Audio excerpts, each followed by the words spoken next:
Salut, c'est Elliot et bienvenue dans cette nouvelle vidéo. Alors aujourd'hui, je voulais te parler du sujet des banques. Pour moi, c'est absolument impossible de traiter de l'argent, de la finance, de l'investissement sans avoir affaire aux banques. Et malheureusement, trop peu de personnes comprennent le système bancaire et le fonctionnement des banques en elles-mêmes. Donc c'est un petit peu le but de cette vidéo, vraiment que tu comprennes ce système bancaire, que tu comprennes comment les banques fonctionnent et que tu comprennes aussi pourquoi l'argent que tu as en banque n'est finalement absolument pas ton argent. Alors avant d'en venir à mon point principal, c'est extrêmement important de d'abord comprendre qu'est-ce qu'une banque, comment elle fonctionne et aussi quelles sont leurs utilités.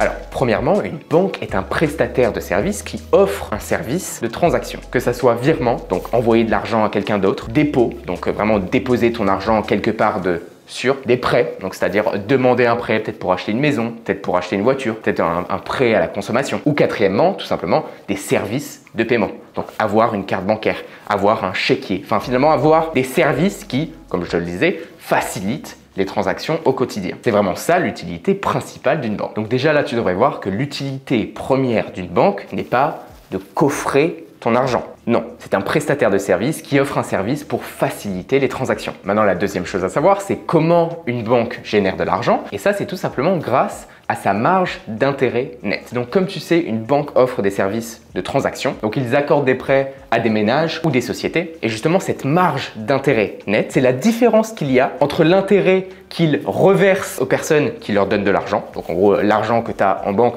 combien est-ce qu'ils te ramènent, cet intérêt-là. Et l'argent qu'ils font payer aux personnes à qui ils empruntent. Et donc justement, cette petite différence, c'est la marge d'intérêt net et c'est ce qui permet à la banque d'avoir un certain cash flow et un certain revenu. Donc là, j'espère que tu comprends que l'argent que tu mets en banque est immédiatement prêté pour pouvoir générer du revenu. Le système bancaire, d'ailleurs, c'est ce qu'on appelle le fractional reserve banking, où finalement les banques, quand tu leur donnes ton argent, eux, ils vont pas juste le garder en étant très gentils. Non, ils vont prendre ton argent, aller le mettre ailleurs pour essayer de faire un plus gros retour possible.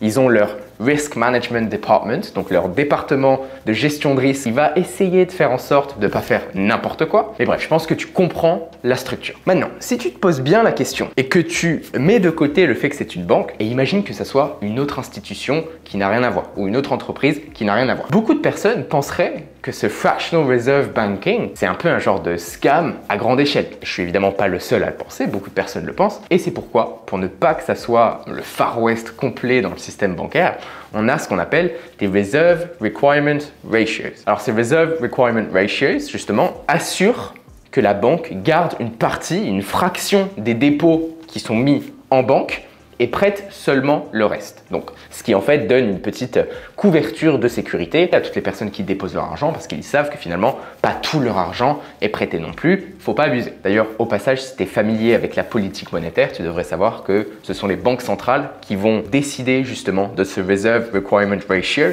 parce que en l'augmentant ou en le baissant, ils peuvent évidemment influer la masse monétaire qu'il y a en circulation dans l'économie et donc finalement affecter l'économie en elle-même. Ce serait un petit peu comme rehausser les taux d'intérêt, par exemple, qui aurait pour but de ralentir une économie. Si les décideurs de politique monétaire décident d'augmenter les Reserve Requirement Ratios, de la même manière, on va finalement réduire la masse monétaire en circulation parce que les banques peuvent moins prêter, parce qu'ils sont obligés de garder plus en réserve. Et donc on peut se dire, du moment qu'il y a ces Reserve Requirement Ratios, bon, l'argent que je mets en banque, certes, il y a une partie qui est prêtée, mais il y a une autre partie qui est quand même en banque et qui est quand même à moi. Cependant, les choses ont changé.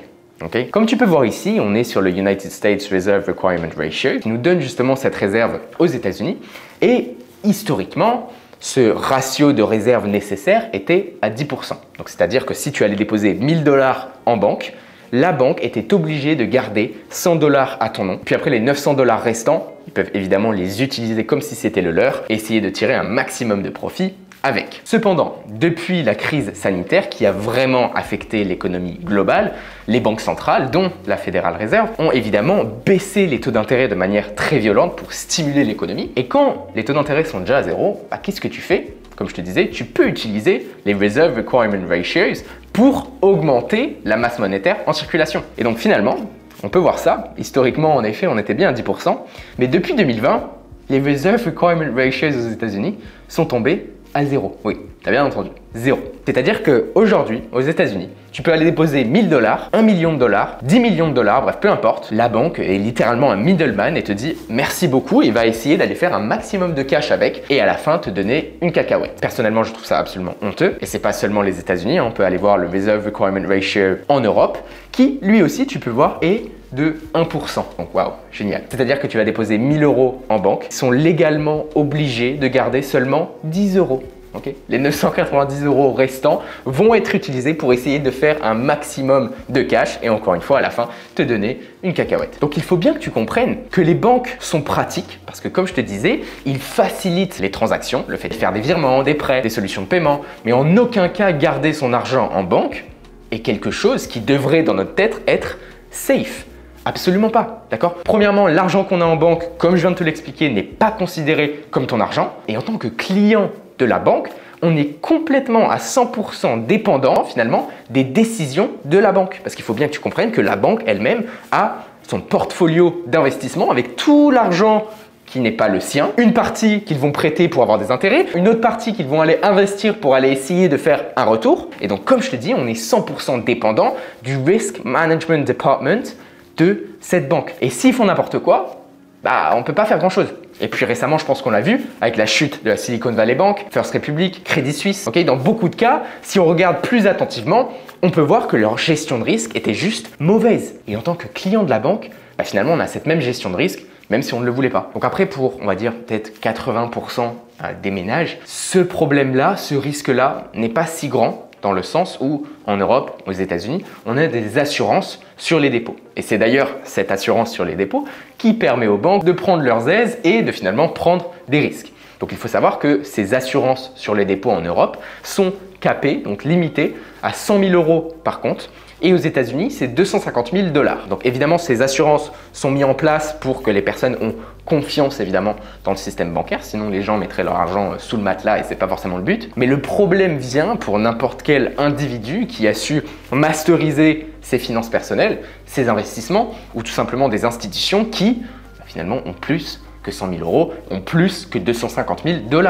La question c'est: que fais-tu si tu es dans cette situation? Parce qu'encore une fois, tu peux avoir 25 millions de dollars ou 25 millions d'euros dans un compte en banque, la banque fait faillite, tu es assuré à hauteur de 100 000 € en Europe, peu importe si tu avais 25 millions. Donc entre nous, je pense que tu peux imaginer que les personnes qui ont une vraie fortune ne sont pas là à mettre tout ce qu'ils ont dans une banque ou même à éparpiller ça dans plusieurs banques qui n'y aurait aucun sens. Encore une fois, je rappelle l'utilité d'une banque. L'utilité d'une banque, ce n'est pas de coffrer son argent.